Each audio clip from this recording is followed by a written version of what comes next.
Bismillahirrahmanirrahim.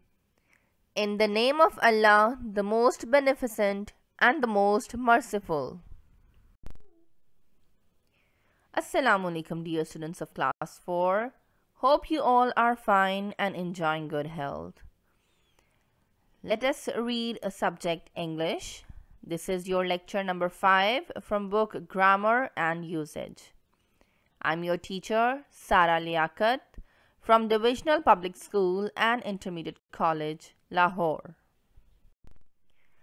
The topic of our today's lecture is preposition. And this is given on your grammar and usage page number 91 and 92. So students, take out your grammar and usage and let us learn prepositions. So first of all, dear students, we should learn what is a preposition. Preposition क्या होती है? Preposition is a word which describes the position, time, direction and movement of a noun or pronoun in a sentence. यानी preposition वो word होता है, वो लफ्ज़ होता है जो हमें noun की direction, उसकी position के बारे में बताता है. यानी noun कहाँ जा रहा है, इस वक्त वो कहाँ पर है. सो ये वर्ड्स हमें noun की पोजीशन और डायरेक्शन के बारे में बताते हैं. Let us learn it from an example. For example, the tiger is in the cage. अब टाइगर कहाँ पर है, ये हमें किस लफ्ज़ से पता चल रहा है? The word in. In is telling us that tiger is in the cage. कि वो केज के अंदर है, केज में है, पिंजरे में है शेर. Now look at the next sentence. The boy is jumping over the fence. लड़का जंगले के ऊपर से छलांग लगा रहा है. So over is a preposition and it is telling us about the movement of the boy. लड़के के बारे में हमें बता रहा है कि वो जंगले के ऊपर से छलांग लगा रहा है. Now look at the next sentence. He goes to his office at 8 o'clock. अब इस सेंटेंस में दो prepositions हैं. To his office, to हमें बता रहा है उसकी डायरेक्शन का, उसकी सिमत का, कि वो अपने ऑफिस जा रहा है. और वो कितने बजे जा रहा है, किस टाइम पर जा रहा है, ये हमें किस preposition से पता चल रहा है? At से. At हमें बता रहा है that he goes to his office at 8 o'clock. वो 8 बजे अपने ऑफिस जाता है. Now students, open up your exercise number 26 and here we have to do the exercise and we have to choose the correct preposition.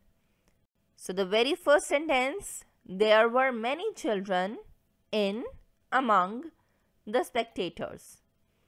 So अब इसमें हम कौन सी preposition इस्तेमाल करेंगे? In करेंगे या among करेंगे? इसमें जो correct preposition है उसको आप underline करके अपने पास दोबारा से sentence पूरा लिखेंगे. So इसमें हम among preposition use करेंगे. That there were many children among the spectators. Spectators के दरमियान बहुत से बच्चे मौजूद थे. So spectators बहुत ज़्यादा से हैं और बच्चे भी ज़्यादा हैं, प्लूरल केस है. So इसलिए हम इसमें in की बजाय among यूज़ करेंगे. Now look at the next sentence. Peter's mother looked anxiously on at the clock as he was late. Peter की मदर ने बड़ी परेशानी से क्लॉक की तरफ देखा क्योंकि वो लेट था. So इसमें हम कौन सी preposition यूज करेंगे? At.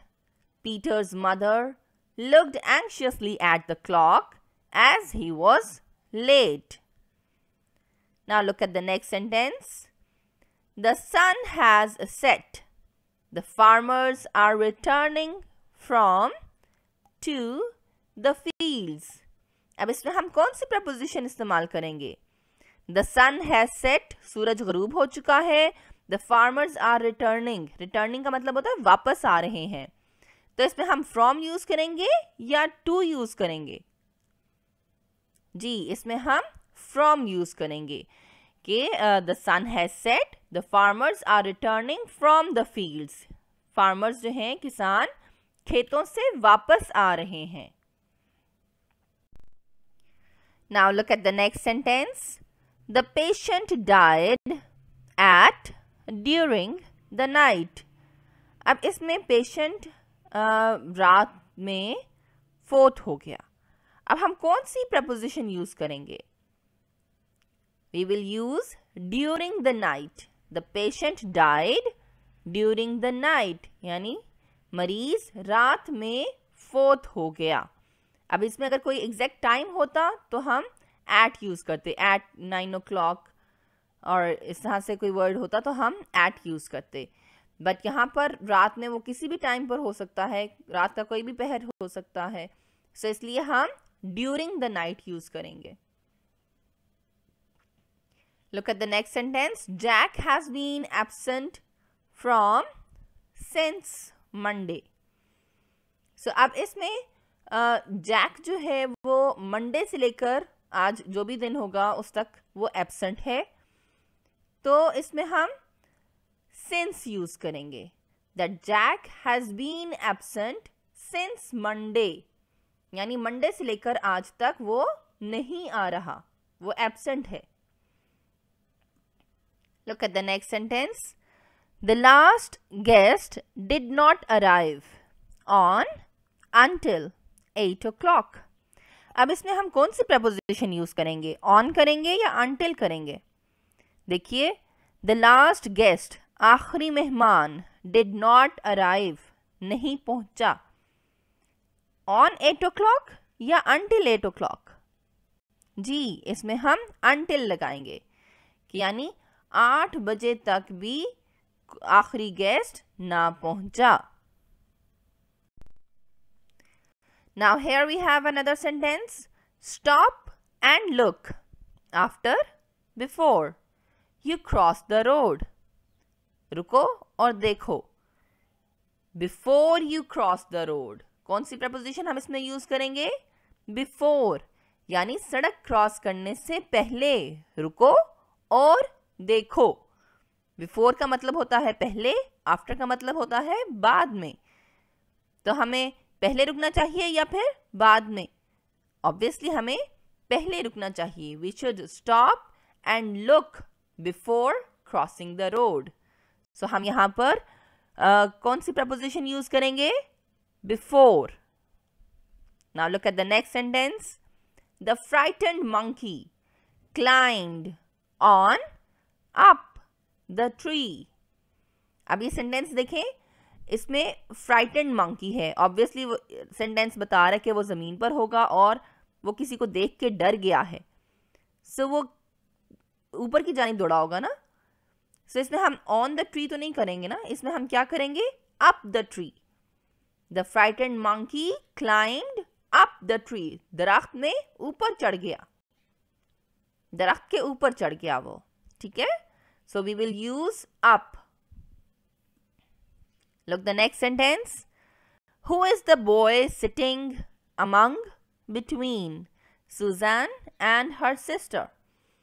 So अब इसमें हमने among और between दोनों का मतलब दरमियान होता है, मगर among हम उसमें यूज करते हैं जब बहुत ज़्यादा लोगों के दरमियान कोई चीज़ हो, और between हम तब यूज करते हैं जब दो लोग हों। अब इस सेंटेंस में देखें, Suzanne and her sister, ये कितने लोग बन गए? दो लोग। दो लोगों के दरमियान में जो बॉय है वो कौन है?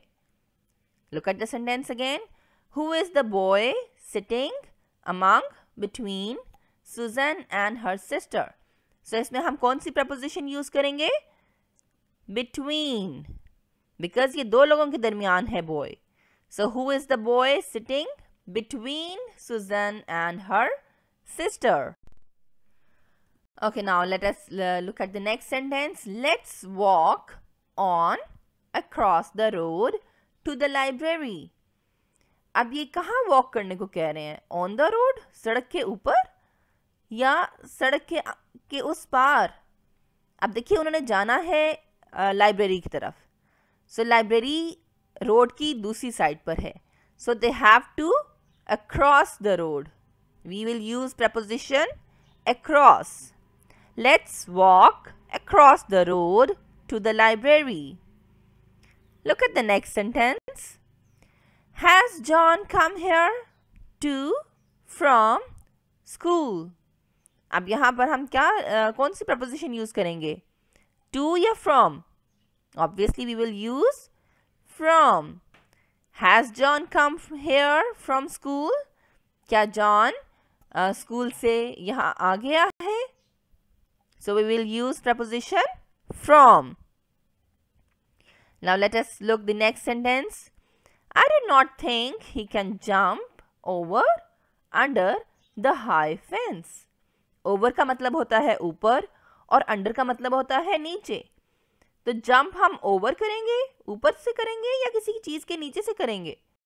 जंप हम ऑब्वियसली ऊपर से करते होते हैं ना, तो हम preposition कौन सी यूज करेंगे? Over. I do not think he can jump over the high fence. मुझे नहीं लगता कि वो ऊंचे जंगले के ऊपर से छलांग लगा सकता है। Now let us look at the next sentence. The earth moves across round the sun. अब इसमें हम कौन सी preposition यूज करेंगे, across the sun या round the sun? अब हमारी जमीन जो है वो सूरज के इर्द गिर्द चक्कर लगाती है या सूरज के बीच में से चक्कर लगाती है? तो obviously we will use round the sun. The earth moves round the sun. सूरज के इर्द गिर्द चक्कर लगाती है हमारी जमीन। Now look at the next sentence. It is safe to put your money in on the bank. Bank में रखना सेफ है या बैंक पर रखना सेफ है? So which preposition we are going to use? Obviously in the bank. It is safe to put your money in the bank. Bank में पैसे रखवाना सेफ है। Now look the next sentence. The bus is heading on for Kuala Lumpur. So बस कहाँ किस तरफ जा रही है, on या for? कौन सी preposition यूज करेंगे हम? We will use for, यानी बस कुआलालंपुर की तरफ जा रही है। The bus is heading for Kuala Lumpur. So dear students, hope you have understood the lecture. If you have any problems or queries, you can ask me. Thank you.